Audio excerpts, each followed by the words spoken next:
Hey, what's that Kim Carson lady doing here? I thought she was gone.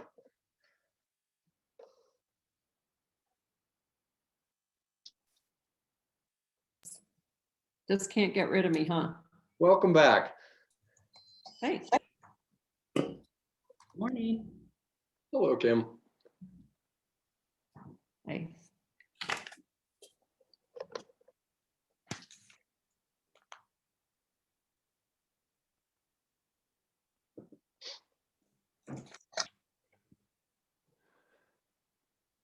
Oops, I left my sheet.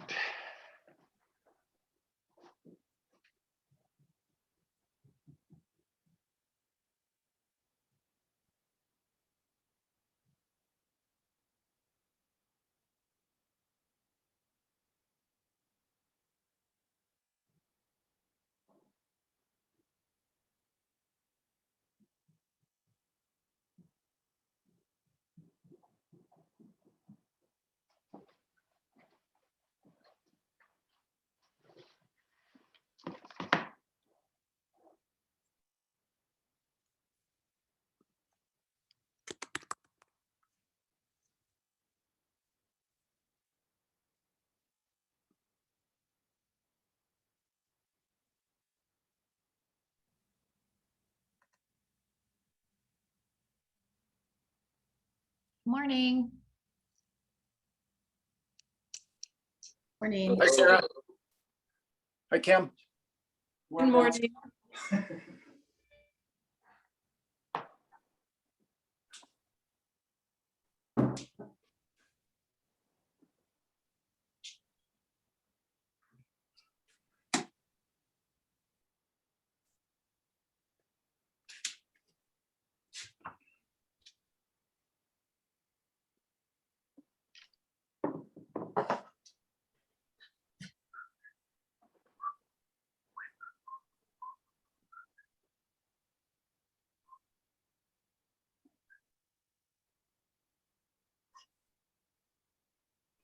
Okay, I'm gonna give it a few minutes. Looks like we're still having some folks joining us, so give them a couple more minutes.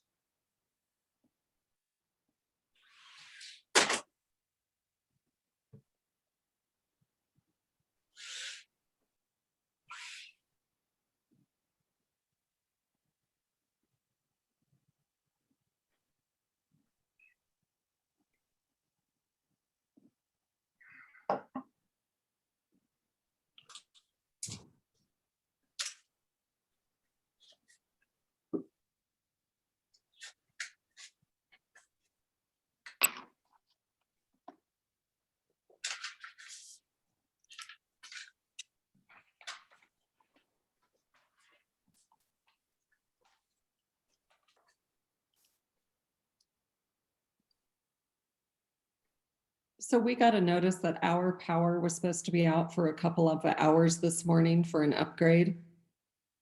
So I am on a battery backup, but if I go away for a minute, I'll be getting my jetpack set up. So always perfect timing. I think here at my house lately, every time we were going to have a meeting recently, Comcast has decided to drop the internet service. And fortunately, our city iPad has a Verizon link to connect in, but their timing is impeccable.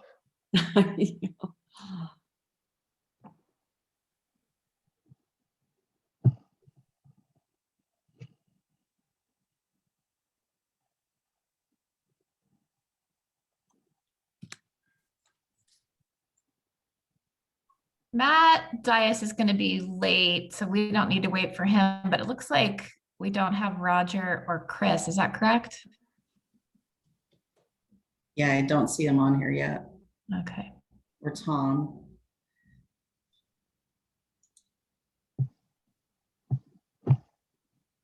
Tom won't be on likely. He is traveling.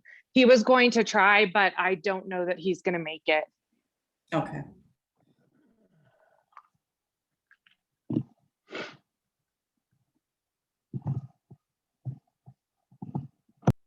I just sent Roger a quick text just to see if it was hang up or just didn't remember or whatever. Okay, thank you.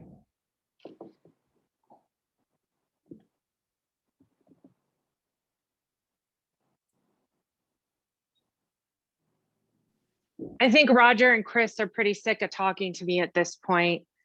On Friday night, we had a late closed session and I had to run early because my grandmother turned 90. So we were having her Zoom birthday and the entire council recorded singing happy birthday to her. And part of me is like, oh, they're so nice. But then part of me thought, are they just trying to get rid of me? They're trying to do something nice so I go away.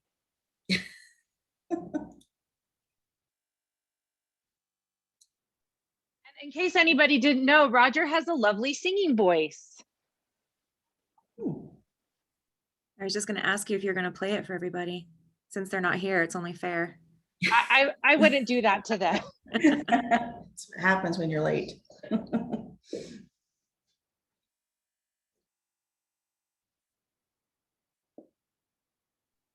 I'd suggest we go ahead and get started and I can update them.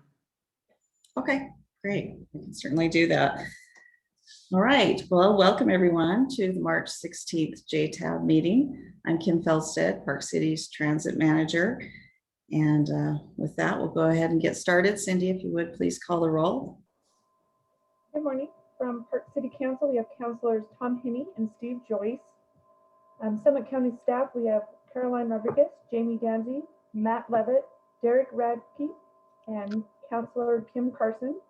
Park City staff, we have Sarah Pierce, Kim Philstead, Scott Birmingham, Robbie Smoot, and Andy Stevenson. I'll just correct that I'm no longer council member or counselor. Thank So you. I wasn't sure, so I didn't want to offend you anymore. No problem. I'm chair of the board of trustees. Okay, thank you. And Chris Robinson just joined. I see him. Oh, great. Okay. Go ahead and read the electronic meetings determination. Andy, if you want to pull that up. On January 14th, 2021, the mayor issued a written determination that because of the public health emergency, conducting a meeting with an anchor location presents a substantial risk to the health and safety of those who may attend in person. For these reasons, this meeting will be an electronic meeting without an anchor location. Board members will connect electronically. Public comments will be accepted virtually as described below. To comment virtually, use e-comment or raise your hand on Zoom. Written comments submitted before or during the meeting will be entered into the public record but will not be read aloud. For more information on participating virtually and to listen live, please go to www.parkcity.org. Great, and I believe to date we have not received any written comments. Andy, could you check to see if there's anyone that would like to address the JTAB for items that are not on today's agenda? Yeah, so just as a reminder to provide comment right now, raise your hand using the raise hand icon at the bottom of your screen, and I will give you microphone access.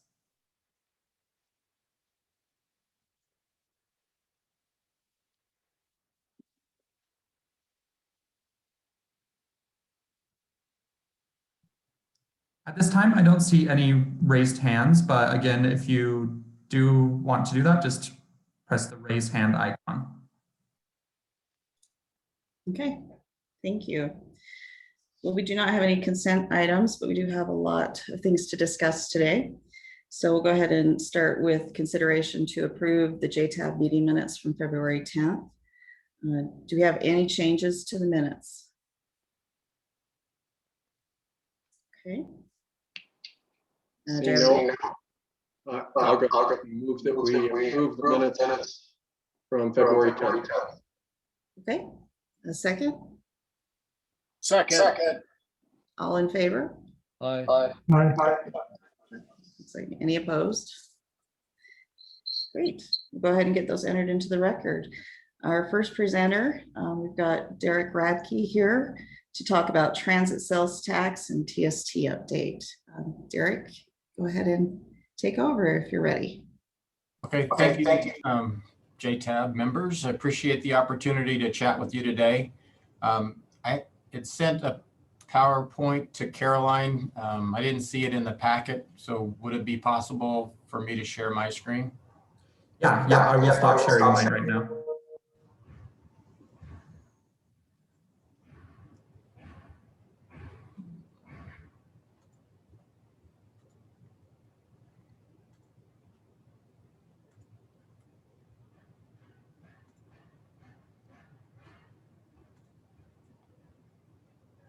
Okay.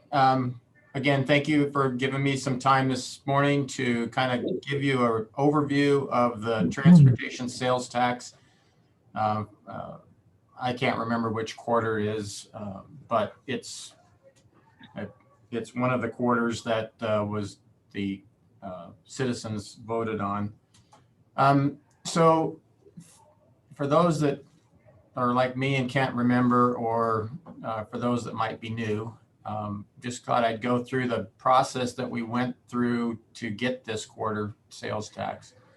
So back in 2016, the county and Park City started what we called was a ride-on campaign, and it was an education campaign to inform the residents and visitors on the use of alternate modes of transportation, primarily in the 224 corridor and 248 corridor. There were significant concerns about congestion during the morning and PM. After that, and concurrent with that campaign, we formed what we call a Summit County Park City Transportation Committee in 2015. It was actually before the Ride-On campaign. And then we spent 16 months of intense time visiting with our county council, Park City Council, community stakeholders, Council of Governments. We went and visited with every city government, the councils across the county.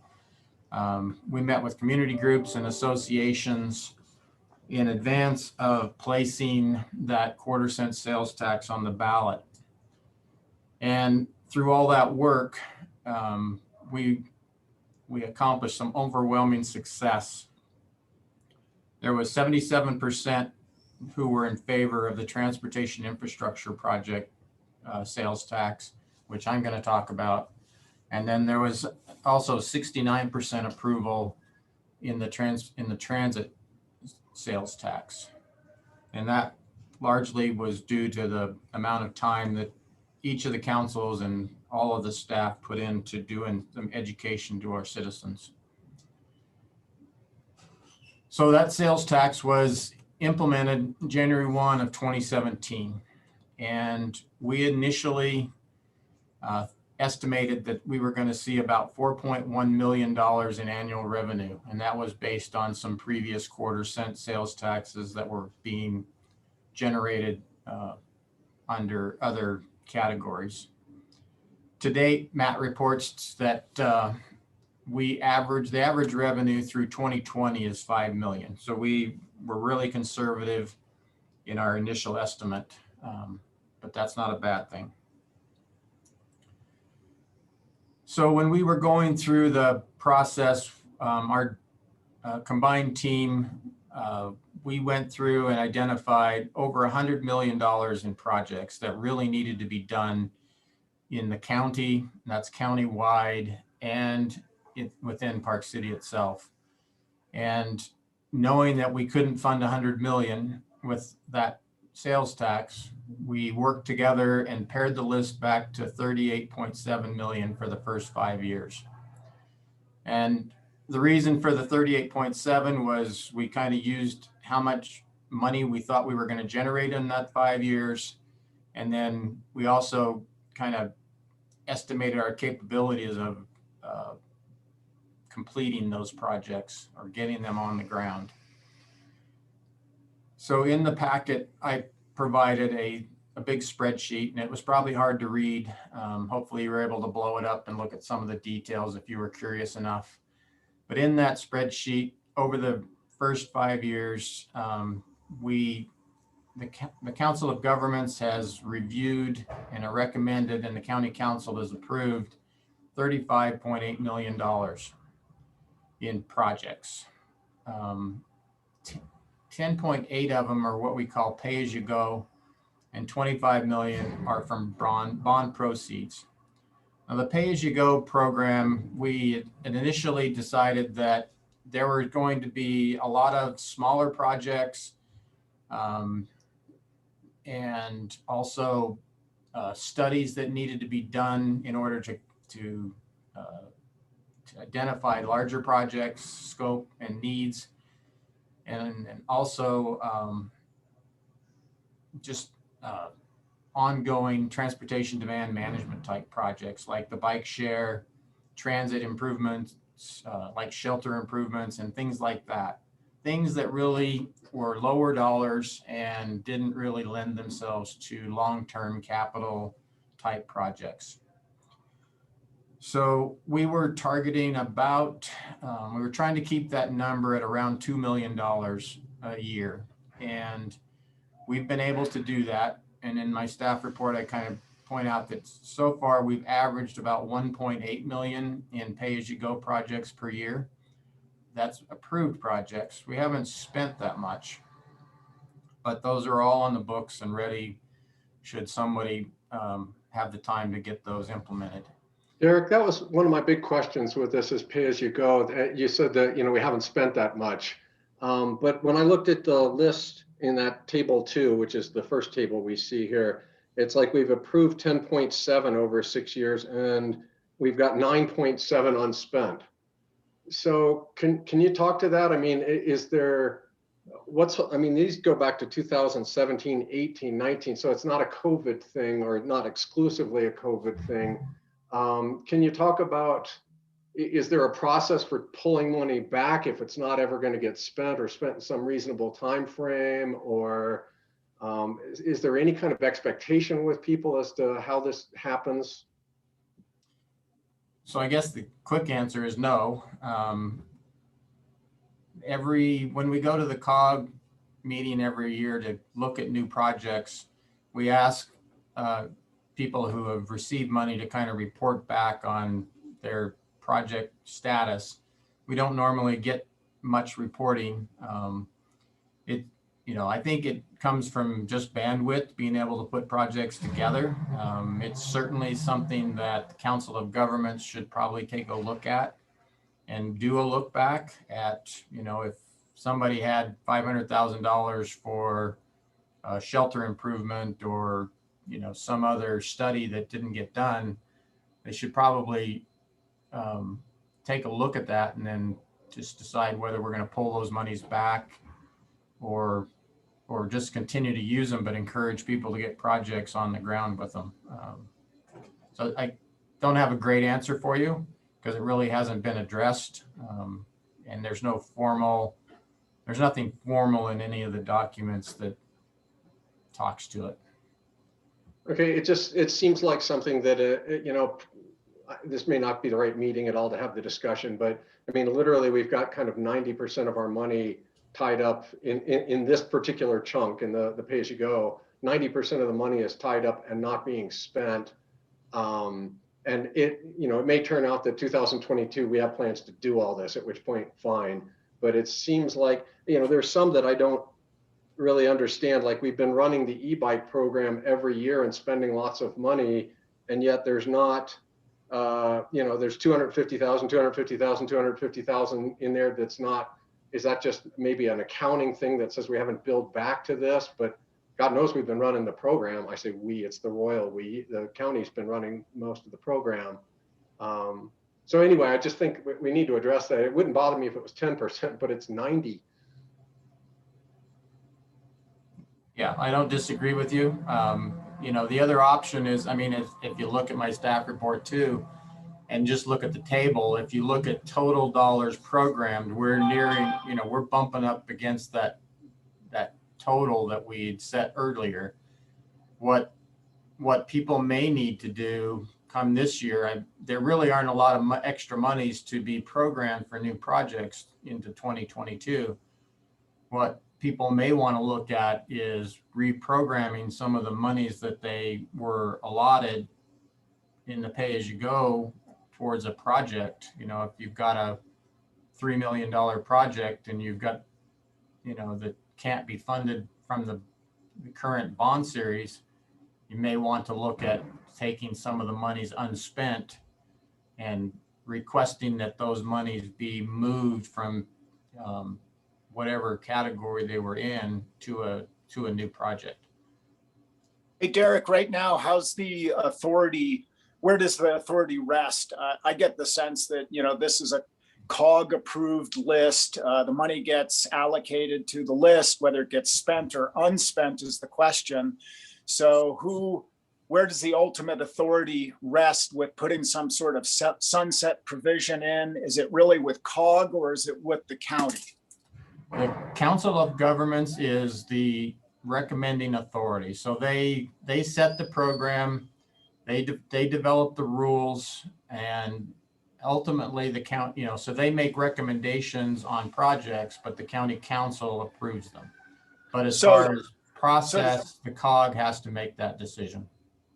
Okay, well, I mean, I was with you all the way up to, it sounded like COG had the authority, and then you said, but then the city council approves. But is that really just, you know, I mean, that's a perfunctory approval that then gives the authority back to COG. So I guess my question, understanding what you just laid out, is this an issue or a concern that has arisen at COG, or is this just something that we're starting to pick away at?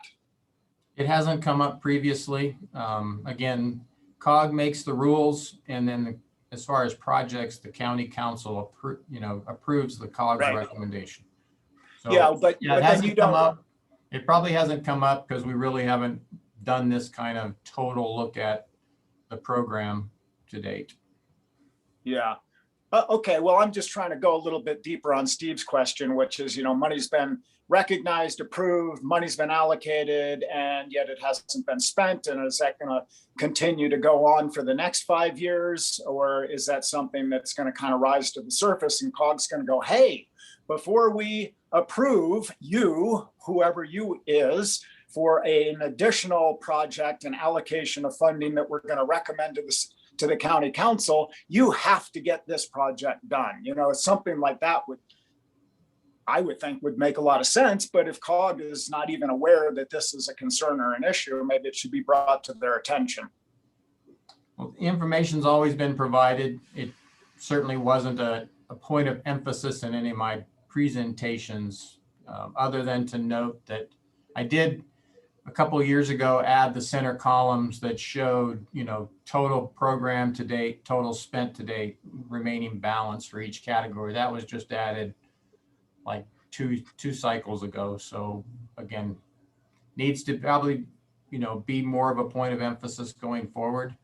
But then, you know, just we as staff need to look at what's been programmed and look back and say, well, you know, like to your point, bike share has been going on for quite a while. I'm not sure where. I know that some of it's been spent from here, but not all of it, because I think the program costs more than what's been spent. But we all need to take a look at what we programmed. If it doesn't make sense anymore, then we need to make those applications to make those changes. Well, I agree with Steve's concern, and I think you know, he and I are on, you know, city council. We don't really play a role in the COG determination, nor do we play a significant role in the approval. You know, it's kind of outside of our realm of influence and authority. So I guess each of us are saying, if this was something that we were really involved in, we'd be concerned about whether these projects are actually being implemented and executed at this point in time, but that's not really in our wheelhouse.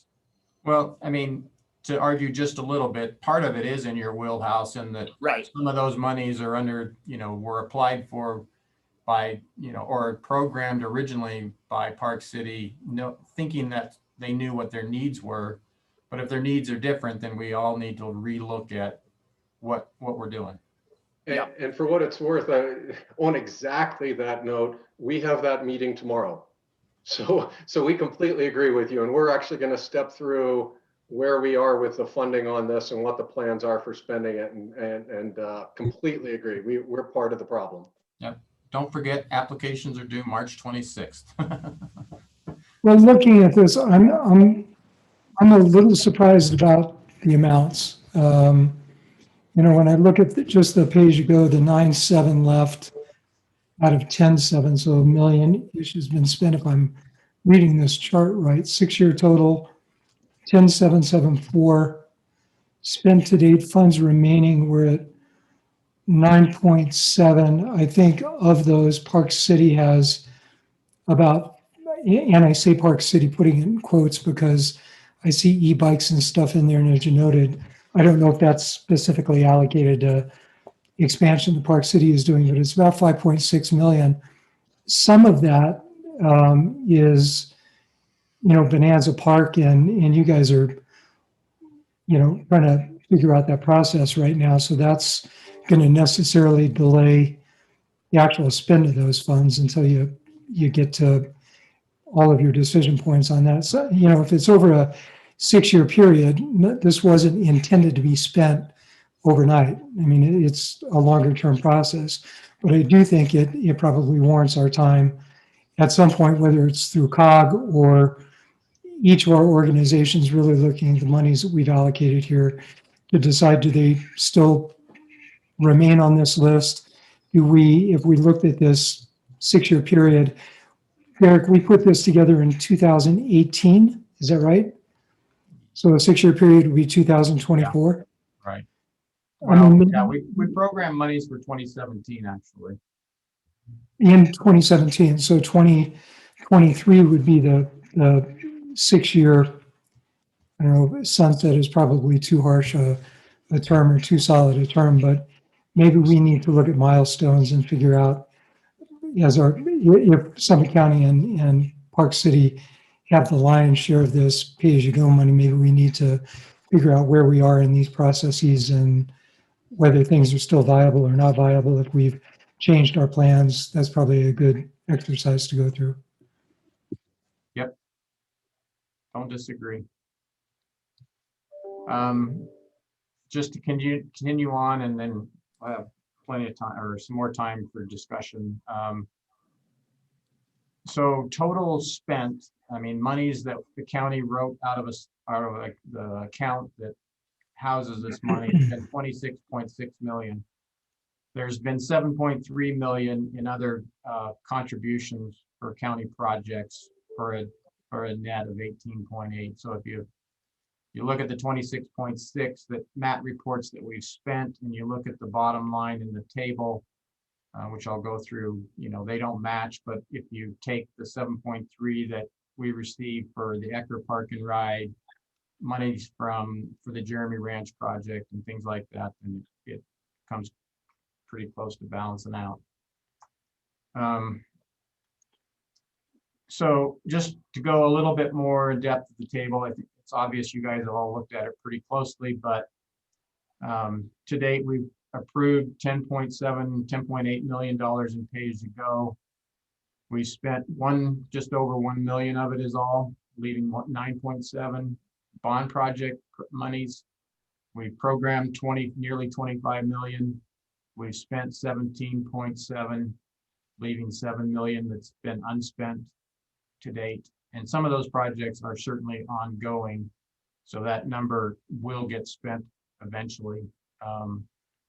So we've totaled 35.8 million, spent 18.8, and we have about 17 million left. Kind of a quick breakdown, 19 million have been quote unquote county projects, 14.7 million in Park City projects, and then we've originally categorized 224 as kind of a joint project. While the county might be taking the lead a little bit more on 224, it affects both entities deeply, so we called that one joint. And So far, we've spent 2 million out of that one. Or programmed 2 million. We've only spent 200,000. Anyways, that's quick down and dirty breakdown on the table. So issues, the conclusion basically is the remaining projects need to be readdressed by COG. We need to look at, money's unspent, just like it's been pointed out. So we need to figure out how we're going to finish out the first 5-year period. And then going forward, it was always anticipated that we would reprogram, kind of set new goals after this first 2022, and see what projects are the highest of priorities. And then my guess is the county will look to issue another second series of revenue bonds from the sales tax, according to available funds and county financial policies. With that, any other questions or discussion? Matt's got the next presentation. Might be able to answer a little more detail of, stuff like revenues and things like that. But do you have anything else for me or direction you want to make sure that we cover at this upcoming COG meeting in April? Hey, I have 2 quick questions, I think. One is, when you talk about issuing another bond, has there been any real discussion about, we talk about $5 million a year is what's coming into this at the current rate. Is there any thought about kind of a cap on what we want to do for limiting the amount that we have as basically bond payments? In other words, if we get to a point where we are doing $3 million a year in bond payments, then we only have $2 million a year to work with that's not out of that bond fund. Is there any kind of mix that's been thought about for there? I just, I would hesitate to the point where we get bonded out, do a lot of big projects, and then basically don't have anything for 15 years. Where would that decision? Is that a county council decision, or is that COG, or both, or? I'm going to say ultimately it's probably the county council, having Matt provide some of those details that you talked about. I don't particularly have that information, but maybe Matt can speak to that a little bit at his next presentation. But yeah, you're right. I mean, at some point, but I think originally we identified a bunch of bigger projects that needed to be done to kind of address some of our transportation issues. And I'm not sure that we set it in stone, but I think the idea was going to be, yeah, we're going to get these big projects done, and then we're going to pay for it over, 25-year period or 30-year period. And then we readdress it after that. So, but Matt will speak better to that than I can. Yeah, my concern, and we don't need to answer, I'm just trying to understand kind of how things work as much as anything, because I've never been a part of this before. But it's easy to imagine the 224 bus rapid transit lane could cost tens of millions of dollars, even to the local organizations, even if we get huge, UDOT funding and that kind of thing. Likewise, if you guys somehow manage to get that whole intersection project down at Kimball Junction that you guys have been working on lately, that could suck up tens of millions of dollars. And I'm just trying to get a sense of how everybody envisions this, because it would be easy to go, shit, you bond this thing out completely for 15 years and use it to pay for one of those projects, and now we're capped, and I'm just kind of trying to figure out where the balance is, and if that's been discussed before, or if we're just kind of waiting till we get to one of those to make that decision. Before we move on, Caroline has had her hand raised, so I want to give her the floor. Yeah, I just want to make 2 clarifying points very quickly. Number 1 is with regard to the allocation for Summit County's portion of the bike share. That money was intended to be for capital replacement, and we have not reached useful life of bikes. So it is being used as intended on the Summit County side. We also don't pay operational fees annually. So that's why you don't see an annual debit or anything like that.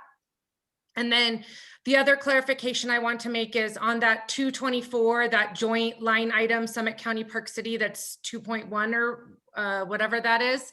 that's contracted and spent. It's just not invoiced yet. That project is underway, and we have a consultant on board, so that will be expended in 2021 as well. So I just wanted to clarify those two things. And I have more details on some of the other projects, but to your point, I guess what I'm trying to communicate is that I think as staff, we may have some further details that we should probably be updating this group and the COG on more frequently if that is the desire. And by staff, I meant Park City and Summit County, not just Summit County. Yeah, and for what it's worth, I appreciate your answer on that. I have a feeling there's good answers on a lot of these, and I was just trying to figure out, again, when I just saw the 90% unspent without a real explanation in the text body, I kind of went, wow. And so, exactly. Yeah, so it may turn out that all of that completely makes sense and we don't need to change anything in life is good. And maybe it's, as you said, we just need a little bit better reporting when we look at this. So thank you. And then Julia, did you still want to make a comment? Yeah, I think, following Caroline's comment and just adding some context for Park City, thank you for the opportunity. I'll just be really brief. On the Park City side, we are looking at programming all of the funds. And as you guys are aware, we just recently finished our really big capital project of the SR 248 Kearns Tunnel. And that took up a lot of staff resources and time and spending. And we have a couple more larger lump payments to make towards that program, in addition to partnering with UDOT this summer on the westbound SR 248 bus lane. So we're excited to draw down on some of those funds. And then we've been looking at our capital projects as it relates to our next really big endeavor, the Arts and Culture District, and where our capital funds will be best utilized and allocated, and then programming all of these funds. So, there are things that do have longer lead times, like that Queens Junction Park and Ride that we're working with Summit County on to ensure that we have, the end product is going to suit, regional and our transit needs. And that project has taken a little bit longer than we anticipated. And so there's just some nuances like that, but we are working really closely and presenting to our council actually tomorrow, and through our budget cycle, our full strategy for the remaining funds. So that's all that I have. Thanks for those updates. I think what I'll do is even for the small cities, I'll ask each of the applicants to kind of give a detailed breakdown for the COG and update them. And then that might spark some discussion on use and past unused. So thanks for that. Any other questions for me? Not a question, but I think, I think that's great, Derek. And it would even, I have to tell you, with additional scrutiny, it would help us, Park City. Scrutiny helps everybody move a process along. So I think that that's a really positive thing to kind of institutionalize. And I get the sense that we're sort of evolving and working through, the various checks and balances and sunset provisions and all that kind of stuff. So I'm glad to hear that we're headed in that direction. That helps everybody.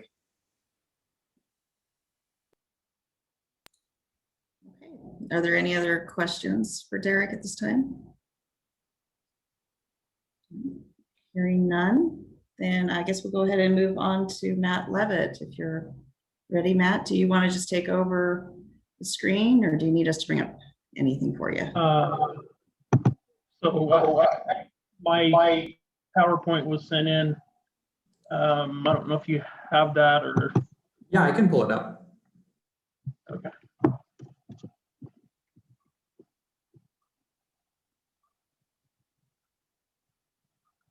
So to answer one of the questions that was brought up a little earlier, I think it was Steve, they had the question about bonding all of the money away.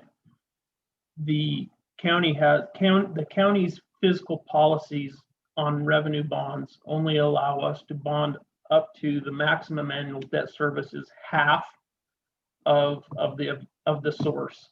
So if we're averaging 5 million in annual revenue, the maximum annual debt service against that source could be 2.5 million debt service payment. so that we're still covered on the other 2.5. Does that kind of help answer that question that you had? Perfect. Thank you. I didn't know if that, I knew that was kind of a general thing in the county, but I didn't know if that applied to these tax quarters as well. So thank you. Yeah, I think it's great. So I'm just kind of continue on with the discussion about these transit and transportation sales taxes. Derek brought up the third quarter. So I'll talk about the other ones. If you want to go to the next slide. So going back about 10 years or even a little further, the state and a lot of local governments were recognizing that transportation related funding for infrastructure construction and maintenance was falling short. We didn't have enough money either through the gas tax or through other available taxes at the time. So the state opened up these additional, what they started to call with quarters. And oddly enough, it started out with 4 quarters, and then the state added this other quarter. So then that's how we got this funky math with the 5th quarter. In 2016, like Derek had mentioned, the county put in sales tax initiatives on the ballot, and they were overwhelmingly approved by the voters. And these 2 that went on the ballot in 2016 were the additional mass transit, which is the 2nd quarter, and then the county option for transportation, which is the 3rd quarter. They're both 0.25% on certain taxable goods. They're not taxed on all things. For example, these taxes are not applied to unprepared foods. So if you go into the grocery store, they shouldn't be applied to your unprepared foods that you purchase at the store.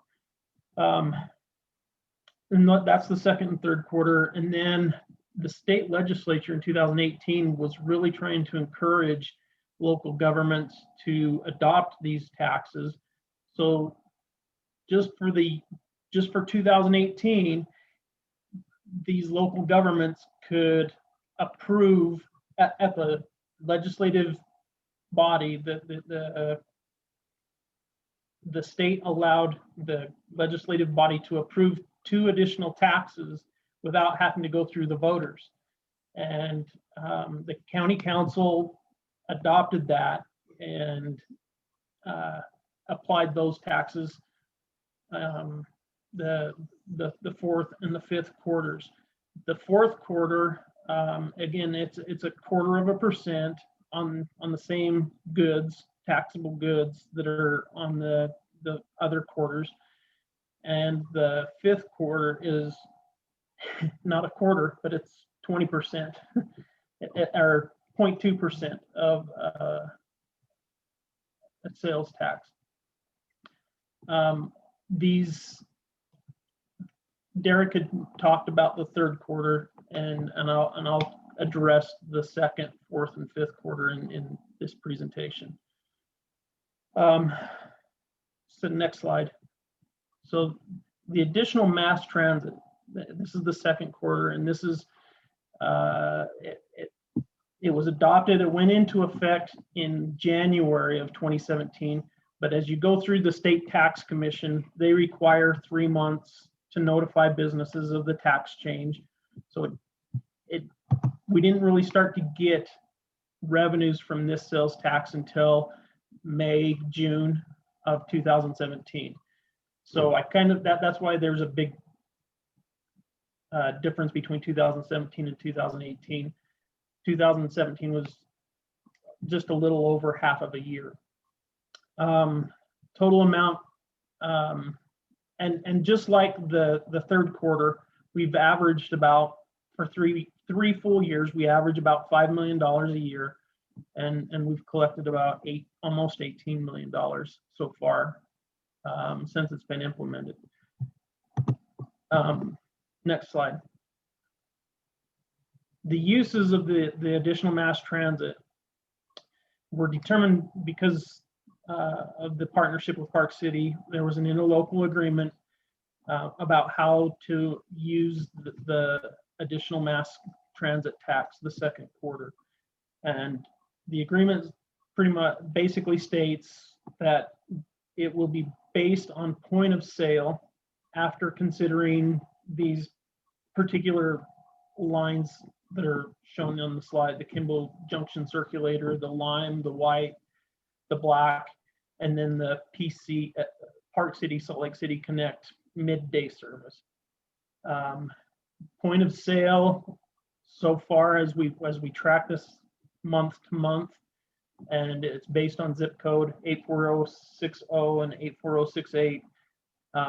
The monthly average point of sale is that 58% is in the county and 42% is in the Park City area. After these last 3.5 roughly years of having this sales tax, there's about $4 to $4.5 million that hasn't been utilized by the two transit systems, and that $500,000 difference there, we're waiting on some invoices from Park City, Salt Lake City Connect, so that we can kind of iron out that difference there. Part of the reason why there's a little bit of balance here, and also again addressing the questions about the balances in the third quarter.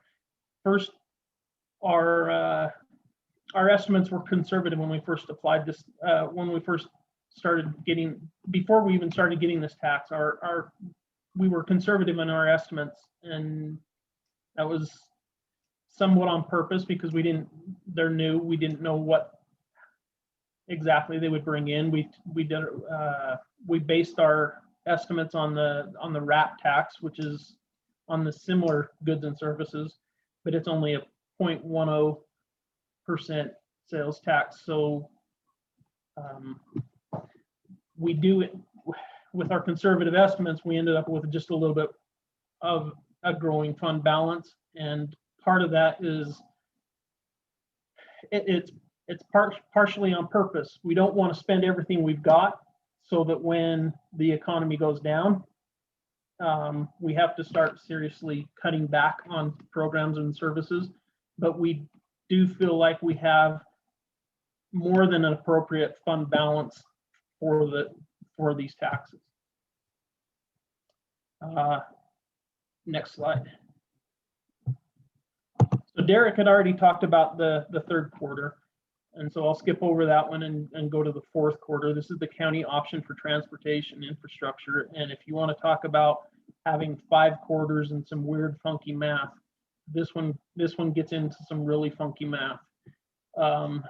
So this fourth quarter, it's distributed in areas that have a transit system.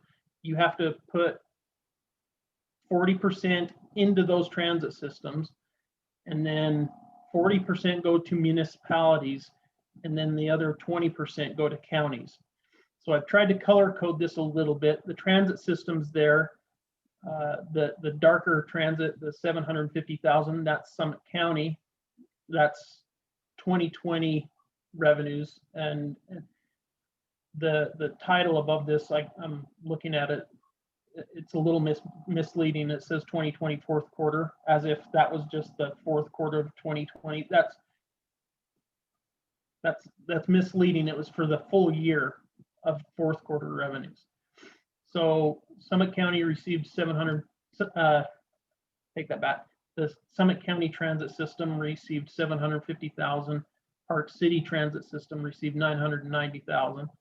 And then the Park City Municipality received 710,000.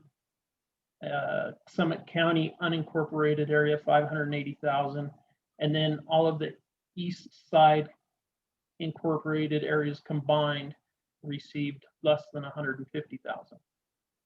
And then the last part is the county portion of 1.3 million. When you start talking about the fourth quarter, portions of this are subject also to population distribution formula. And it's only involving the counties that have adopted the fourth quarter.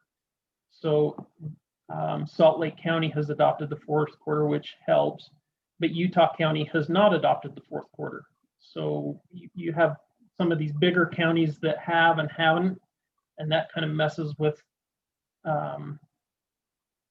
whether we're contributing, Summit County as a whole, if we're contributing to other areas, smaller areas. And Matt, are you saying that in the case of Utah County, that because the tax is not levied on their sales, but the money gets distributed by population, they're getting some out of the pool without being taxed? Or what do you mean? no, you have to be a participating county or you don't get any of it. Okay, So- so what's the net effect of Utah County not being in? So I just an example. I mean, does it hurt us or help us? Well, it kind of hurts us How? because they have a lot of businesses. It's like when we first talked about this with the county council, it wasn't going to really make a whole lot of sense unless for Summit County to participate because of our smaller population size, but our local economy. It wouldn't make sense unless Salt Lake County or Davis or Weaver County, some of those bigger counties, if they didn't participate, we would be contributing more to areas like Iron County. I'm trying to remember all the ones that do participate. Even Cache County, we would be contributing to Cache County because of our population size.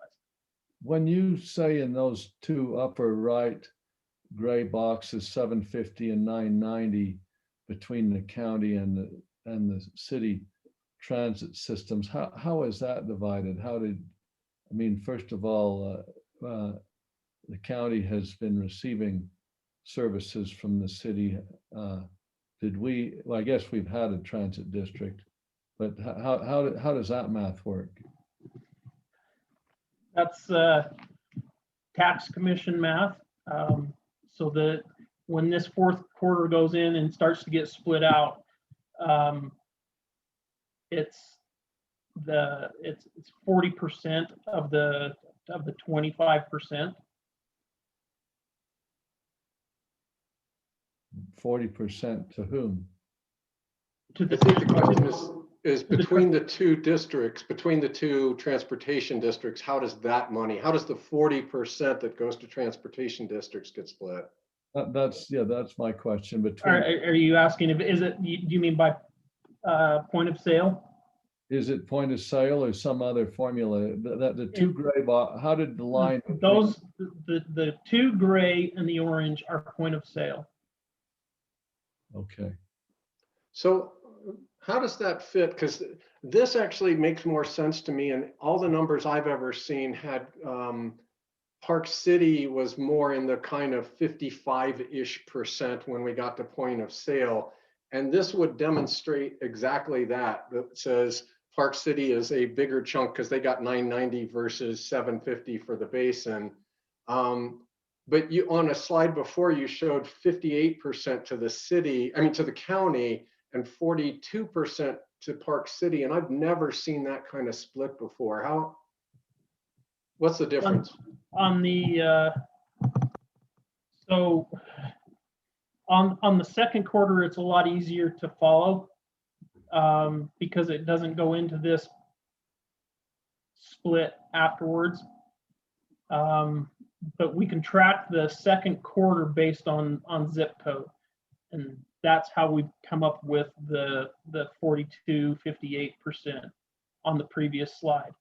This one, it goes into the tax goes into the tax commission. They split it out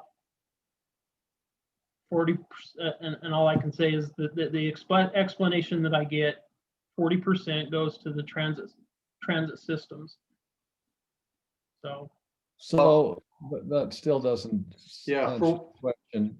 I'm just, Steve, let me interrupt just for a second, Yeah, please. sure.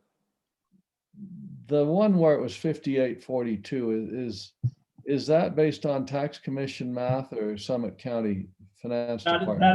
That is taking all of the vendors that report every month and taking the zip codes of those vendors and splitting it out. I'm based wondering, on zip code. I'm wondering, wanting to know whether the tax commission does that or we do that. I do that.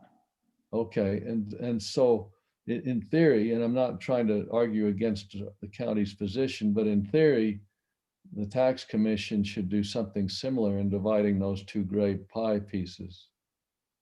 And to Steve's point, it's coming up with a different ratio. And I get that, and I see what you're saying. But And just for what it's worth, we've had because we were going through an exercise a while back and we were trying to just figure out where we were in the county from a standpoint. And we had our guys go off and do a similar exercise. And we came up with something that matches what you're looking at on the screen almost exactly, of the split between the grays. So what we came up with matched what the tax commission is splitting.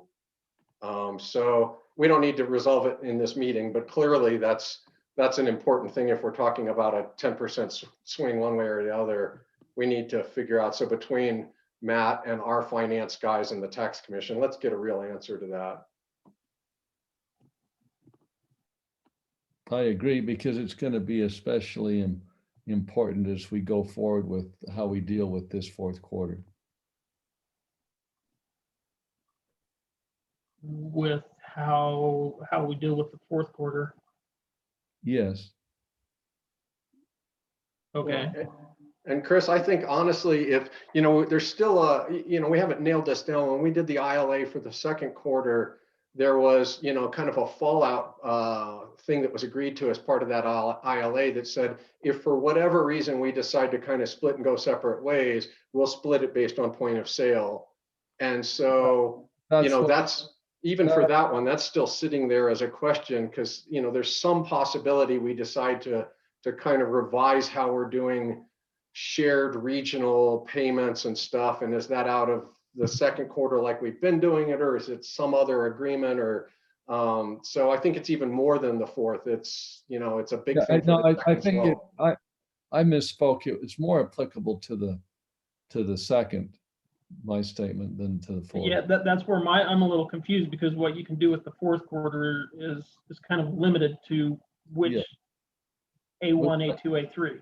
Yeah, I misspoke. I meant the second.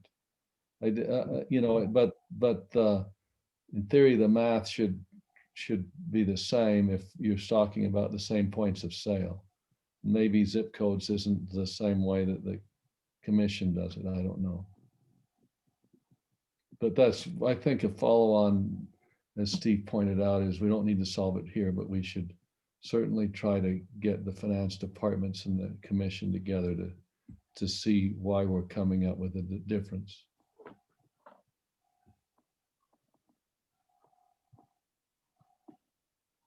Good. So if you want to go to the next slide. So, and this was kind of, again, I understood you. I understand you misspoke, but this is why I was kind of getting a little confused, Chris, about using these funds going forward. If it goes to a municipality, then it's going to be primarily used for road projects. It goes to a transit district, and it's going to be used for public transit. It can be used for corridor preservation, but again, the part that goes to a transit district needs to be used for public transit or a form of conveyance, public conveyance.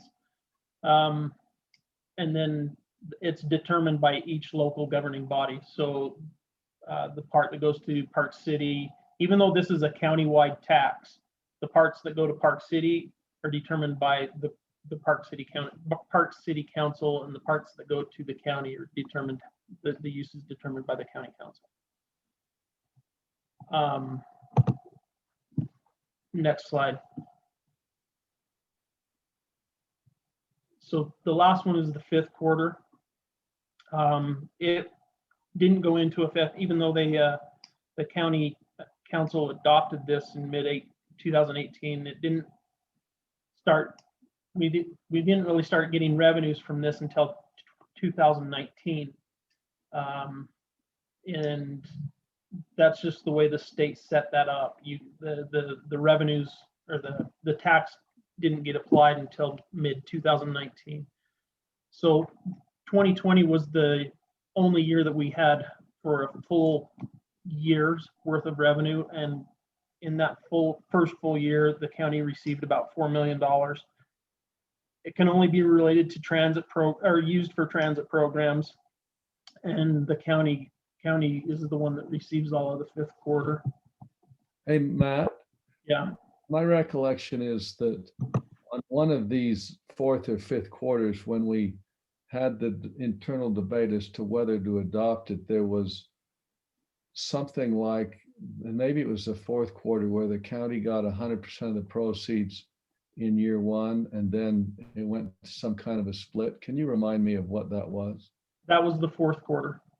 So for the first year, we took it all, and then we split it according to those A1, A2, A3, or whatever. Well, the state splits it according to the A1, A2, A3. But yeah, in order to encourage counties to adopt it, the state said, we'll let you keep the all of the revenues up until July 1 of 2019. The county didn't get a full year because we waited to adopt that tax. We waited a couple of months to kind of analyze it and see whether or not we wanted to do it. So we got about 9 months worth of revenue as opposed to a full year. Mm-hmm. Thank you. Yep. And then, so the next slide is just questions or comments or discussions. Was the year of 2020 not that much of a decrease from 2019, even with the effects of the pandemic? 2020 was actually kind of a surprise,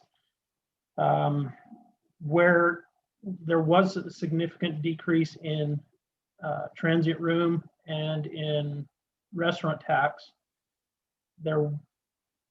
Overall, our county sales tax stayed roughly flat, like was shown on that second quarter slide. Yeah.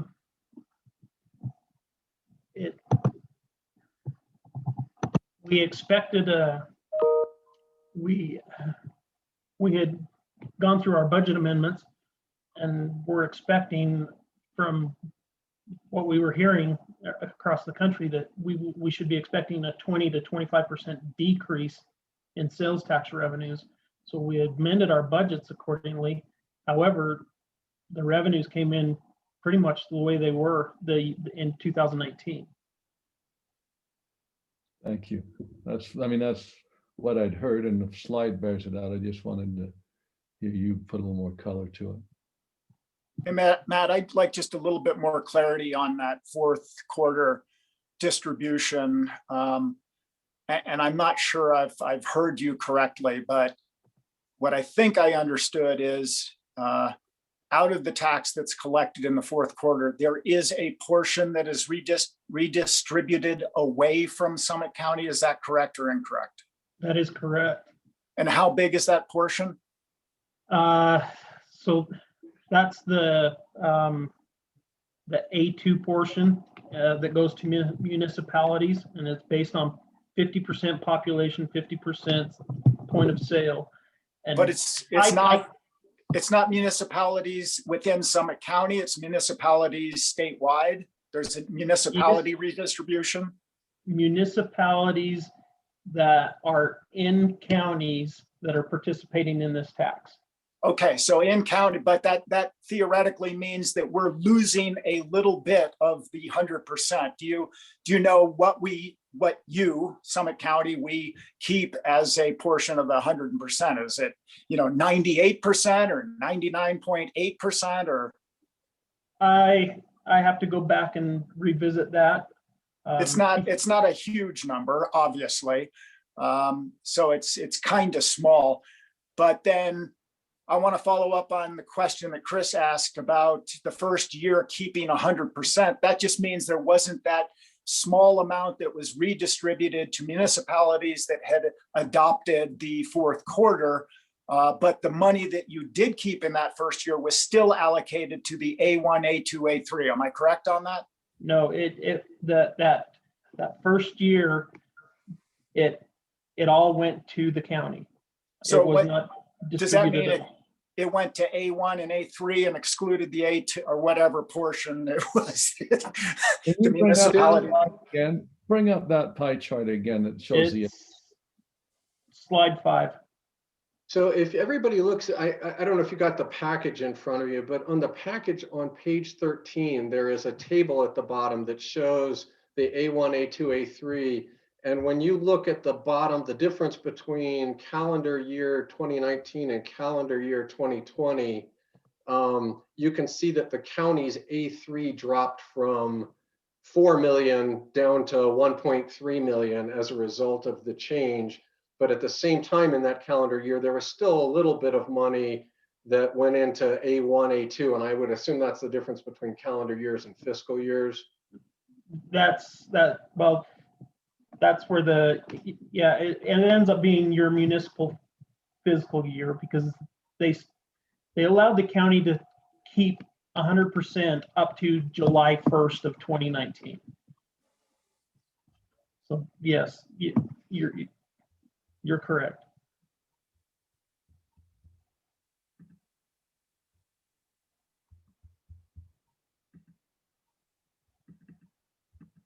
So I'll jump to the big one for me. This is great background. I appreciate it. I think I have a much better understanding of kind of the numbers and the splits and all that kind of stuff. And assuming we can resolve the point of sale thing, I think we've got a good handle on this. The big one, this is where we get back to the policy kind of issue. I'm trying to figure out what we have for our transit district. So I think, quarter one gets split by point of sale, and we never commingle anyway. So that one's an easy one. We looked at the quarter 3 in here. That was where we're doing the joint infrastructure, and it looks like that's running well, and we ought to just keep tuning that process, and everybody submits their thing. So what we're really looking at is more the operational things between quarters 2, 4, and 5, and the ones you just took us through, Matt. I appreciate that. But when I go through and look at this, the way we're doing it right now is quarter 2 is really kind of, the proposal here is that we continue doing it, and quarter 2 continues to pay for the regional things, the black, the white, and that kind of stuff, where we're basically crossing from one place to another. And then if there's any left over, then we split that by point of sale. But the bulk of that is the proposal is that goes into the ones that are crossing from one side to the other. But then when I look at like what's left, quarter 4, we the city get about $1.5 million, 1.5, 1.6, depending on how you round, and we get nothing out of quarter 5. And then if I look at the county, ignoring all the Hennefers and stuff like that, and just look at the county for unincorporated, they get about 2.7 out of quarter 4 and about 4 million out of quarter 5. And so you guys, we've basically, I'm struggling. The city's got the bigger current transit district, and yet when we take out the part that's shared, which would be the quarter 2, you guys are looking at a tax revenue that's about 4 times what we're getting.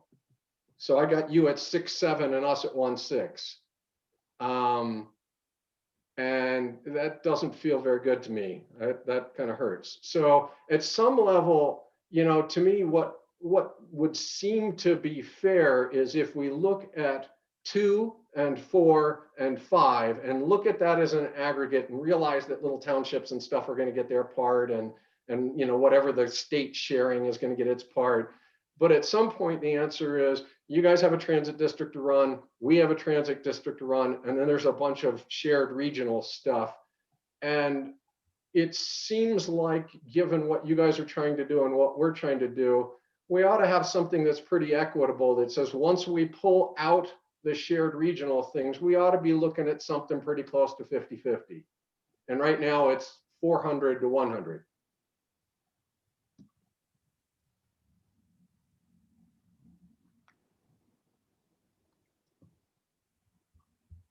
So I mean, I'll throw out something that gets us really close really quick, which is, and I don't know if that's the easiest or hardest thing to do, but there's a plug we can pull in the ILA for Q2.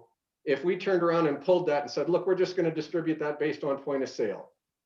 And we looked at Q4 and said, gosh, we already carved that up a bunch of ways. You know, we're going to do that. And then we looked at Q5, which is just the county's bucket of $4 million a year. That's about what we're spending on all the joint regional stuff together. And so if you just turned around and paid that out of Q5, split Q4 even, you know, as it's already done, you guys would get more by about $1 million or something than we would. But then Q2, you split by point of sale. And I believe we actually end up with more of that, but we'll see. That gets us pretty close to something even. And to me would be a good starting point for a discussion of how to allocate things. Right now, it's just, we're completely off. I mean, we don't have enough money to run our transit district anymore.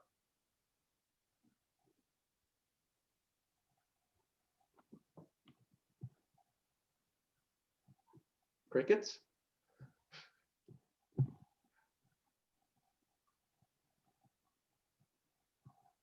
I'm not sure who you want to answer the question. I think that's more pointed at our council than it. Yeah, I think that's a Chris and Roger discussion first, probably. Well, and that's also Steve spitballing off the top of his head. His other council members may want more or less or whatever. So I'd like to take a look at it. I mean, there are a lot of how these pieces interrelate, give me a headache on a good day without trying to figure out compromises and proposals on the fly. So let us take a look at it. We've also got this the High Valley Transit District that we've got to figure out what the obligations and the startup costs look like there. And it's part of I think part of a much, much larger discussion that we're all going to have with how we separate and what assets go where and, you know, what the short term looks like versus the long term, et cetera. So I hear you. Let's take a look at it. So I think what we've done is a great, not even first step. It's a good first, second, and third step where I think we've really brought out a lot of information about how much money is there, where is it going, how is it carved up, all that kind of thing. And you're right, Roger. I think we need to sit down and start putting kind of pencil to paper and trying to come up with some proposals for, you know, what's equitable. I mean, my first gut is, given what I see right now, I would come back to my council and recommend we pull the plug on Q2 based on our ILA, because it's just, you know, we're so far behind in this thing. I can't imagine how we do that. And then we can start renegotiating how we pay for any of the joint stuff. But, you know, Steve, I'm not sure. Sorry, go ahead.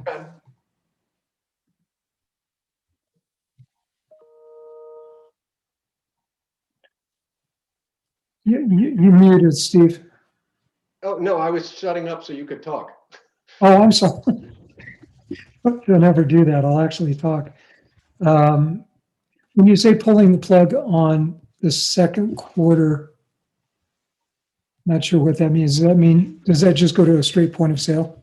Yeah, that was the agreement that we did originally, was you guys could do the second quarter or we could do the second quarter. And we decided that the best thing was to do it jointly and to do what got put in place, which was, you know, let's do shared costs out of there. And if there's leftover money, we'll split it up. But there was a provision in that ILA that said if for whatever reason we go separate ways or we aren't happy of how things are split, either of the two sides can say, I'm done with this, and it just goes back to the point of sale model, which is what it actually originally would have been.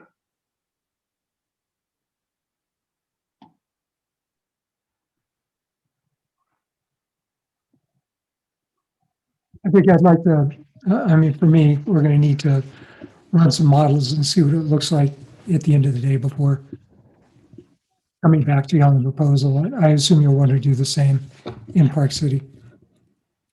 And again, I'm one of these ones that I just would love for us to find some simple, clean thing without all sorts of like, gumbied up stuff where we're handing money back and forth and accounting for each other and that kind of thing. So part of the model I would encourage you guys to try to figure out is you guys have stepped up and said, we are the regional transit district. And the good news is the state says, hey, you county guys, when we split up all this money and everything, you get a disproportionately large amount compared to what the cities get, and whether that's Park City with their transit district or all the other little fiefdoms and that kind of thing. And so I would love for us to be trying to find something that says all the regional stuff, at least as it is now, and you don't have anybody else paying into it, but you kind of have our big chunk of money, that gets paid for out of this bucket. And then we're splitting up the other piece. So you guys have enough money to run your High Valley Transit District, and we have enough to run the Park City Transit District. And there's kind of, again, in my mind, always taking the simplest approach, there's kind of three clear buckets right now, High Valley, Park City, and regional. And regional is obviously going to grow, but part of your requirement is if you want to play in the regional game, you have to throw your quarters in as well. So you have to annex into the High Valley Transit District. So the intent would be that that would grow over time as we got more people interested in doing regional pieces. So I would just encourage, as you go off and think about modeling, the simpler we can keep it, the better. And so we can avoid all this stuff where we've had for years that drove everybody nuts. I've been listening, Steve, and I agree with Roger that this is not a do it on the fly kind of solution, but I would like some clarity from Matthew and others as to what the status quo is. So I understand on the second quarter that we have an ILA that has an escape hatch that allows it to go to point of sale, and I that we knew that either government could have instituted their own, or both could have instituted their own. We decided to keep it simple and do one. The fourth quarter, I think, is pretty clear. It's laid out by the tax commission into A1, A2, A3. The fifth quarter, where does it go today? It's going to the county, and is the county just using it to pay for its share of transit services under our ILA from 2006? Yes, that fifth quarter goes to pay the county's portion of the transit system, yes. All right, so if so today, the fifth quarter is not going toward regional transportation, and using Steve's definition of regional, which I think was things that cross the city-county line, unincorporated into incorporated line, such as the 10 white, such as the black, 11 black, or maybe even the Salt Lake PC Connect, which I guess does it come now into Park City? I thought it stopped at the Transit Center at Kimball. But in any event, with that definition, that money isn't exclusively going to the fifth quarter, isn't going to those. It's going to pay for the services that we're buying from the Park City Transit District, which High Valley will no longer be buying. And so I'm trying to understand philosophically how the city is all of a sudden being left without funds to pay for the regional piece, and that it should now all come out of funds that heretofore have been used by the county to do the things that High Valley would now do.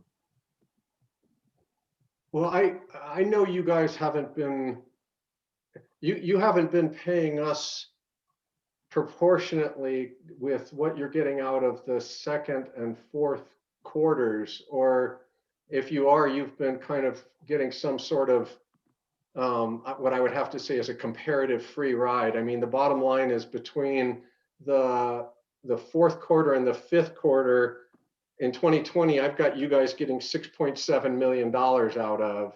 And between the fourth quarter and the fifth quarter, which we get none out of the fifth quarter, we've been getting 1.7 million out of. And so you've been getting, and by the way, you know, we both get stuff out of the second quarter. I'm sorry, the first quarter. That, you know, we haven't even talked about that. That's just an old one, but we're both getting money out of that. And so, you know, I'm sitting here going, guys, you guys are going to be running a smaller transit district for at least the foreseeable future than we are, and you're getting 6.7 and we're getting 1.6. Well, don't you also have the resort communities and the TRT that you use to augment your transit? Which... No, actually, you get, yeah, we don't have TRT coming to our transit at all. Our transient room tax is being used for capital development for the Arts and Culture District, and we only have 1%, and that's it. And none of that goes to transit at all.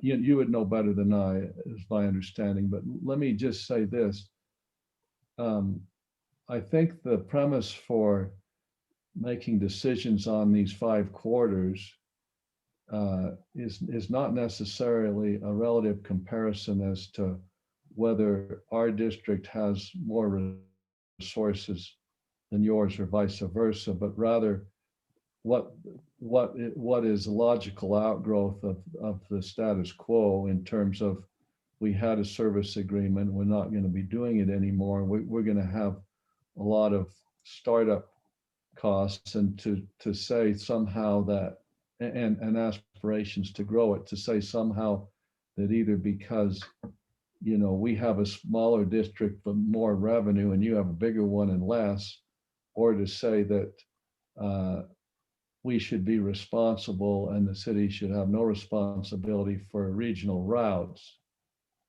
I'm not as defined earlier as the, say, the Electric Express, 10 wide, etc. I'm not sure that that's proper. So again, Roger's comment was the correct one, and I was going to refrain from wading into the weeds, which I didn't. But I mean, I didn't refrain. But I think that it's all part of the bigger picture, and this analysis by Matt and Derek has given us, you know, as you put, Steve, the first, second, and third, you know, attempts at getting us a really good understanding. Now it's up to the policymakers to try to figure out what we do with it. Exactly, and that's my curiosity at this point is, you know, I'm looking to next steps for the policymakers, and here we are in a small group with, you know, 2 representatives from each council. And with everything that's been accomplished, with the understanding, with the proposals, not even proposals, with the data that has been presented to get us to that 3rd step, you know, what's the 4th step? And I'm curious, maybe this is a question for staff, but maybe it's a question for us. I would love to take something back to our council and have a work session and start talking about the details. You know, we've been talking kind of conceptually about how this is a great thing because it's going to improve regional transit. And, you know, that's what we have as a shared goal. And that's aspirational. And, you know, in a big high level framework, you know, that sounds like it's something that can be achieved. But now we're into the nuts and bolts and details of how we get there. So, and we've been letting staff kind of do their thing with some sharing and some, you know, just looking at each of our sides of the equation. And my question is, where do we get to go have a meeting where we, you know, we really start doing the policy work that is going to resolve some of this stuff and give staff the direction that they need to come to finding that common ground? Because I think we've got common ground. We just have to kind of define it and nail it down. And I'm wondering when we get to do that. I think, Steve, it'll be soon. I think that, you know, we're very cognizant of the urgency to have that, policy level discussion. It's just a question of, on our side at least of we've got a full plate and we're trying to manage it and still get to a fairly near-term discussion where we really roll up our sleeves and find the common ground. And that needs to happen soon. And Chris, I would kind of defer to you and Roger and say, have you given us enough in Park City for us to take what you have given us to our council and have a work session on it? And, I'm kind of deferring to you without asking our staff how they feel about it, because we haven't given, Steve was kind to throw out a proposal on how to deal with some of the regional routes. And we have not, I think the ball's in our court to try to give you our view of the world, which we haven't done. And then you'll have something to go back to your council and have a work session, and then we'll have, but we need to do that. And I hope that we'll be in a position to do that soon. And as part of that process, again, we've just convened the High Valley Transit District to start working on matters involving budget and structure and meetings with VIA and what that's going to look like. And at the same time, we're having discussions about, what transit generally looks like in the basin in Park City as we separate these two groups in terms of assets and how that separation occurs. And I assume that this will be a key element of that separation. And Steve, thanks for the clarity on the use of TRT funds and the resort cities tax. I guess I have a question, and I hope it doesn't cause anybody's hair to catch fire, but what you've allocated those funds for and what they can be used for, is that the same? In other words, are you restricted from using TRT funding for operating transit and you've simply allocated it to arts and culture, or is there flexibility there so that we all know kind of what buckets of money we have to allocate? That's point one, and then I'll shut up. Point two is, as we go forward, I would hope we've got sort of a near-term, medium-term, and far-reaching vision, I suppose, on regional transit. The immediate term is, from the county's perspective, we can't skin our knees and fail on the immediate separation. We still have to provide good service. And in the course of our discussions with Park City, we'll figure out what that looks like. We kind of have an understanding of the routes that VIA proposes and how that will operate. And, we've already started to institute some of the microtransit options. But then I think within our own region in the basin, we're probably going to try, again, that's where a larger population is. We're going to try and serve that population better, enhance that experience, and enhance the region, over in Camas, likely. And then beyond that, as we start to grow the region and add regional partners, and we've started those conversations with Wasatch, it will wind up looking even different. And there'll probably be different buckets of money as we take each of those steps, especially the longer steps where we're adding potentially another county and, resources from that. So the financial situation is going to evolve as we go forward. But from a service standpoint, first and foremost, we don't want to do any harm to this system that, we're now going to be stepping into your shoes and providing. And then being able to expand a bit. So we've got those immediate startup costs to ensure short-term success, and then having to expand beyond that. So we're going to have to look at every bucket of money that's available to all parties, you guys included, to see how we do that.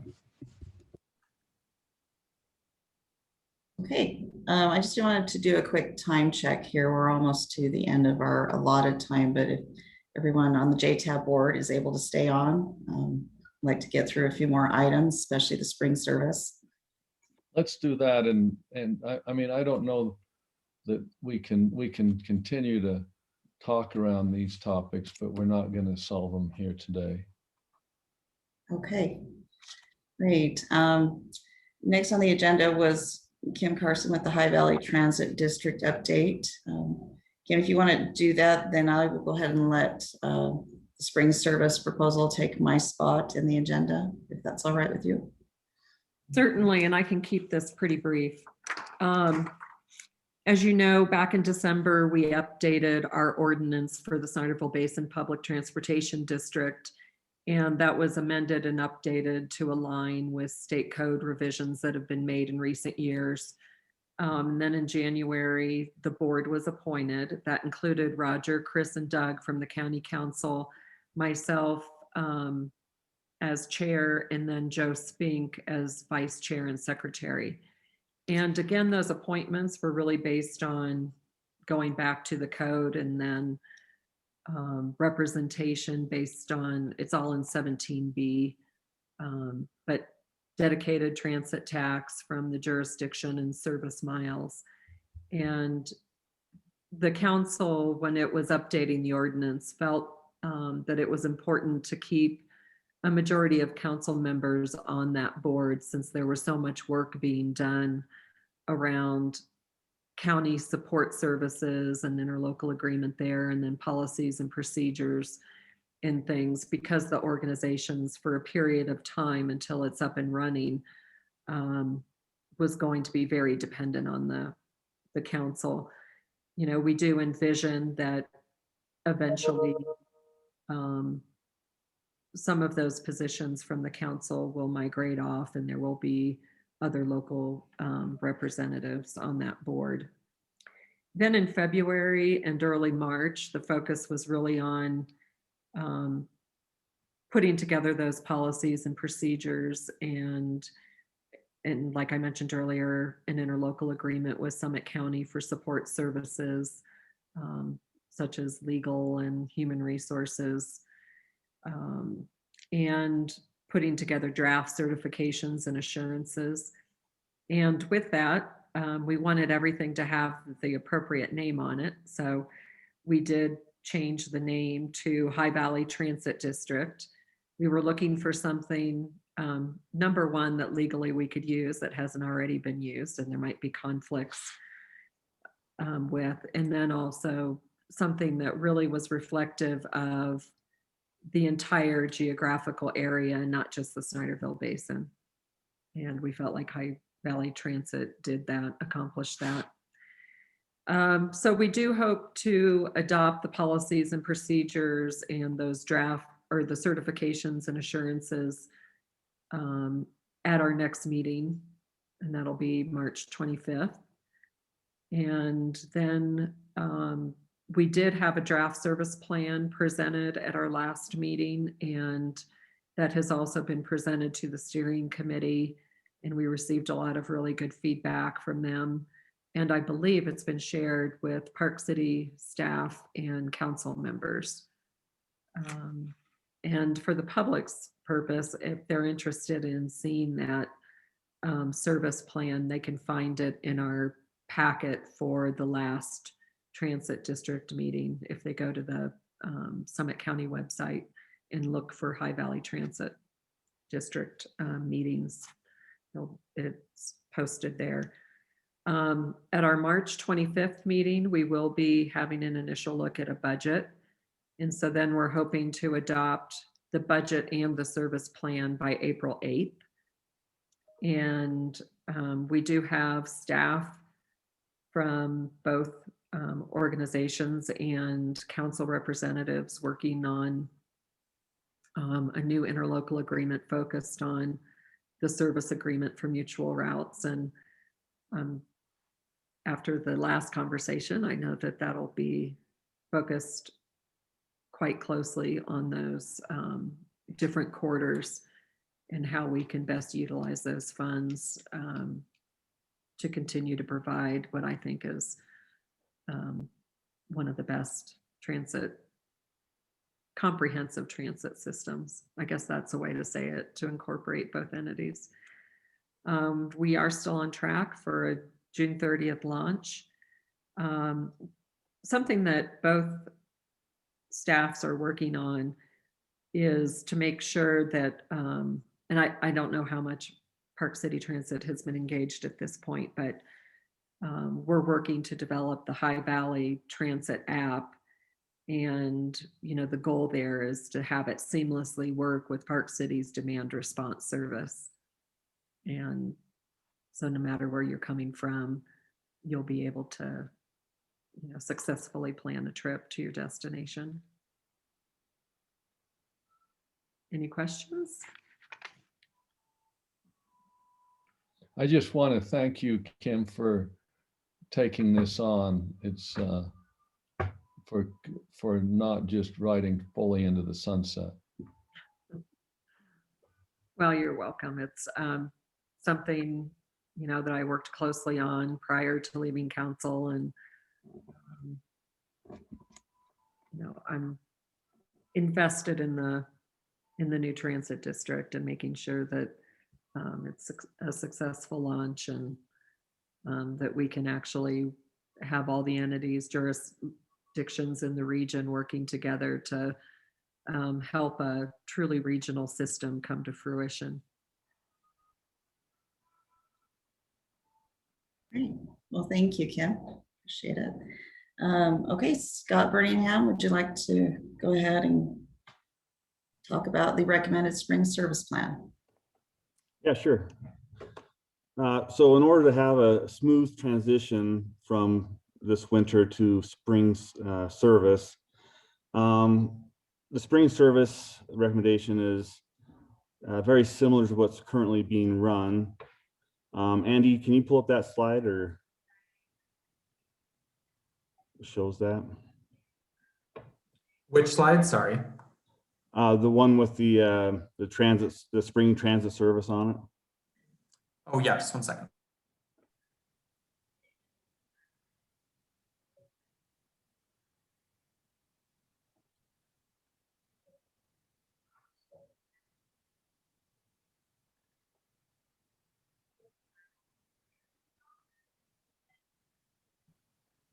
Is it in the JTAB packet?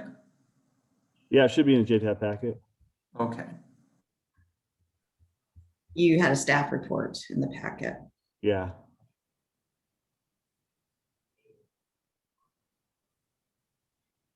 It's on page 15.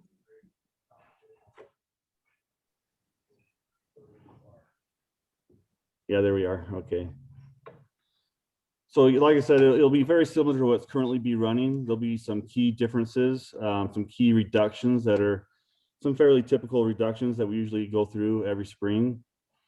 Those reductions will be that we stop running the 4 orange Silver Lake service and the 9 purple Empire Pass service, as well as the early morning and late night citywide services.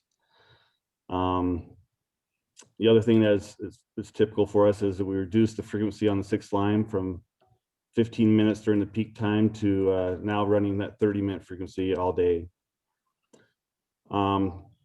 This spring, something that's a little different is, once again, to keep things consistent and have a smooth transition. Typically, we had 20-minute frequency on the red and the green, and the yellow would go away in the spring. So this spring, we're going to keep the frequency on the red and the green at the 30-minute frequency and keep the yellow running. This will help keep service on the Bonanza Drive, in the Bonanza Drive area, as well as on Prospector Avenue, which we do anticipate there will be the ridership there to keep that 5 yellow running, and it does help provide service to those areas. So other than that, pretty much things will stay the same as they are now. There might be some minor adjustments on the times as we try to tighten up the times a little bit from winter to spring, summer, fall. But they will not be anything too major. So that's basically, I want to be pretty brief on this. Are there any questions on the service that we're planning on providing starting April 11th? So your last sentence on the slide in front of us, looking ahead, PC Transit summer service will adjust based on the creation of Summit County's new district on July 1. So the, the meaning of that statement would be that the lime, we've already taken the brown. What would that give us how you would describe what'll happen then as far as the services you're providing? Yeah, that just means that we're going to be working closely with Summit County and High Valley just to make sure that things connect properly. We just don't know exactly what the service that is going to be provided from the county and High Valley is going to look like. So we're just trying to make sure that we're going to be able to connect up properly. Good. I know, I really appreciate that sentence. I just, well, when I look at the 8 bullet points, 7 bullet points you have there, what they might look like if we were looking at the July 1, but it may be too early to say. Yes, we typically try to, do spring, summer and fall at the same time, but this year, with the changes, that doesn't make sense. So we're only have the spring plan that we're presenting at this time. Thank you, Kim. And Andrew.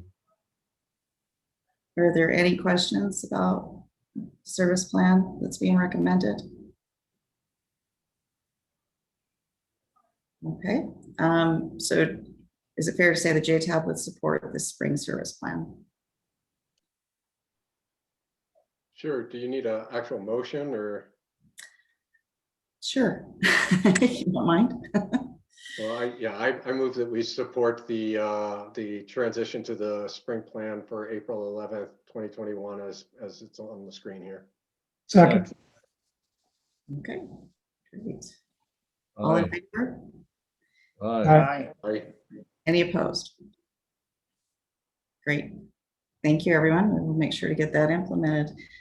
And then looks like we've got some county updates. Caroline, I'll leave it up to you as to what you want to present, given our time situation. Ridership is still down, creeping up. That's all. Okay, that was Pretty good summary.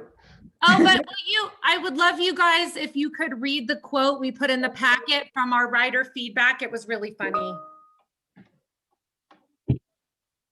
I did, and I liked it. Cool. And Caroline, cover the PCSLC Connect update very quickly. No update. We're waiting on UTA. They apparently need to have some type of series of internal meetings before they can give us any data. Say that again, Caroline. Yes, UTA needs to have a series of internal meetings and discussions regarding identifying the cost for a particular round trip. Because that's not how they do their costing. So we are waiting for them to get back to us on data on the PCSLC Connect costing, and that will inform the contract discussions. Thank you. Sorry to do we know when to expect that? Say that again, Roger, please. Do we know when to expect that? No. Is that 6 months or 30 days? Well, Kim had asked them if they could have it to us before this morning at 9. So I'm guessing it's probably 30 days at least based on their process. Caroline, I do have one question. In your report, there was a thing that said for the Canyons Village Connect, said that they did 50,000 boardings in February. Is that seriously in 1 month they did 50,000 boardings? Yeah. Holy shit. That's impressive. It's a lot of service. Wow. Oh, 50,000 through February. Oh. Sorry. 21,000 trips in February, I think. Yeah, 21,000 trips, and total since the service started at the end of November, 50,000 boardings. So they're shared trips. Okay. Yeah. Still impressive. Not as impressive if all that happened in February, but that's still good. Yeah, true, but either way, you're right. It's impressive. It's a lot of service. Okay, do we have any other questions for Caroline? Hearing none, I could do a super fast operations update. Andy, if you want to quickly pull up the PowerPoint. Just a few things I wanted to touch on. If you recall, last time we discussed the TSA mandate for face masks on public transit, and that is still in place. And it's going to get a little trickier to manage once the county and the state go away from that mandate. So I think if we could be careful about how that's messaged on the county's part to help support that until the TSA actually lifts their mandate, people will still need to wear a face mask on public transit. So, and I do not have an estimated time frame for when they would do that. Okay, next slide. More money has been passed. You may have heard the American Rescue Plan Act, and of course there is a large portion of that for public transit. It's 30.5 billion altogether, but as far as the rural areas, 317 million. I do not know Utah's portion of that yet. What they're talking about is across the CARES funds, CRISA, and the new American Rescue Plan Act, that there would be a limit on how much funding you could access of 132% of your 2018 operating budget. But they do have some stipulations that, you know, if all the money is not spent, they would go back and maybe do another round of that later on. And basically, to use the new funding for operations costs, you have to provide proof that you did not lay off any of your employees. So they do have that stipulation, which was not in the other two funds that have been passed today. Okay, next slide. I assume that we did lay off some employees. Not outside of the norm. So to date, anyways, we have just let go of seasonals, you know, as we ramp down our service. So I wouldn't say there was any technical layoffs because of, you know, the lack of service or funding. You know, we could certainly view that as a seasonal, but going forward, obviously, that's something that we're watching closely. So we have our new Gilligs that have been selected for the 14 bus purchase. If you remember, we're going to RFP with UTA on this, and they, you know, we have selected that Gillig will be the provider. So we're really excited about this and have some high hopes for the advancement in technology, and it will have the universal charging system with the pantograph charging, which is different than the Proteras. Yeah, Kim, could you explain the shift to Gillig just quickly? Yes, there were 4 parties to choose from that put in on the RFP, and UTA actually did the evaluation of who would be selected because of some concerns that the city had with our Proterra relationship. We did not want to be party to that evaluation.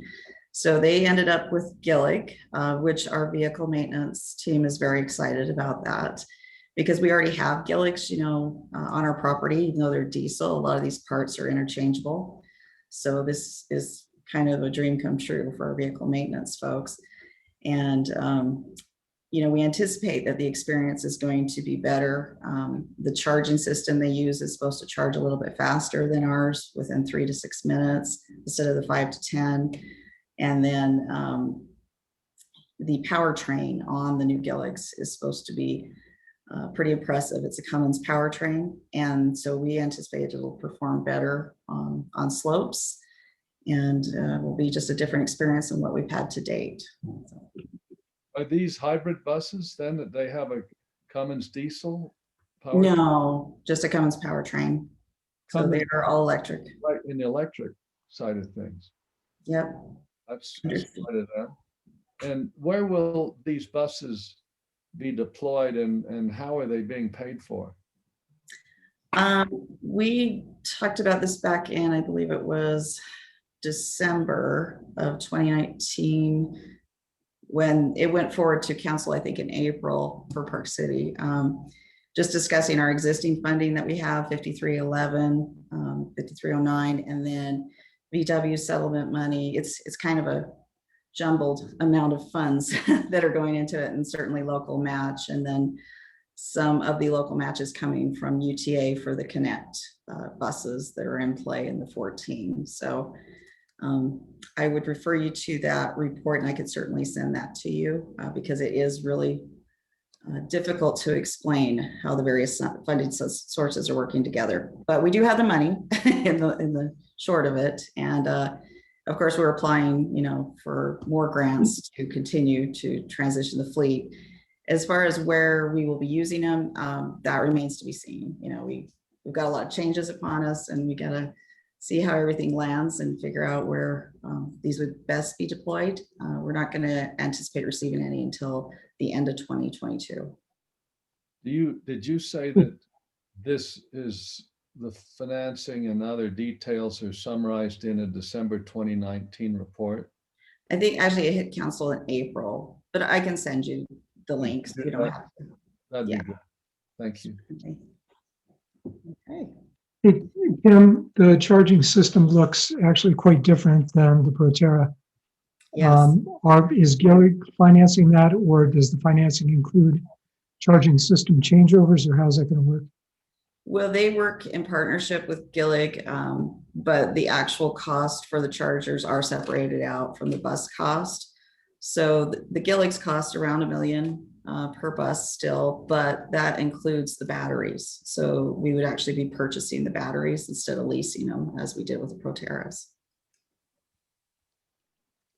And the actual chargers, are you going to have to take out the physical chargers at the transit center in Kimball and in Park City and replace them?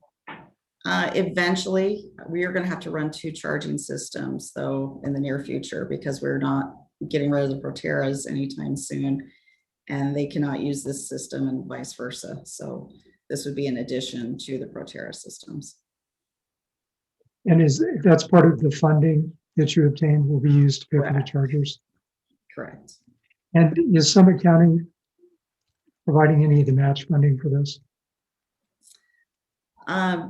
There is a portion of an account that you've been paying into with the billing. So I guess technically yes, but I know that there's some things subject to negotiation. So I don't know that I could give you a firm answer on that at this time. Okay, thank you. You bet. Okay, and then I've got one more slide. We have started a program where we're going to recognize a remarkable rider every quarter. And our very first remarkable rider is Bev Harrison, who often attends the JTAB meetings and has been very involved with transit. So we're going to be putting this information out on our website to recognize Bev. And then also we're eventually going to get the form on our website so anyone could nominate a rider. But we certainly are looking to the operators to help us identify some of our most remarkable riders in the near future. So I just want to say thanks, Bev, for all your support, and appreciate that you are our very first remarkable rider. And that's all I had. I don't know if you have any other questions for me at this time. Okay. That's it for our agenda then. If there's any agenda items you have for the next meeting, which is April 20th, that you'd like to see, please just send me an email and let me know. And I guess at this time, if I could have a motion to adjourn the meeting. So moved. Okay, second. All in favor? Aye. Aye. Aye. Thanks, everybody. Thank Hey, you. Thanks. Have a good day.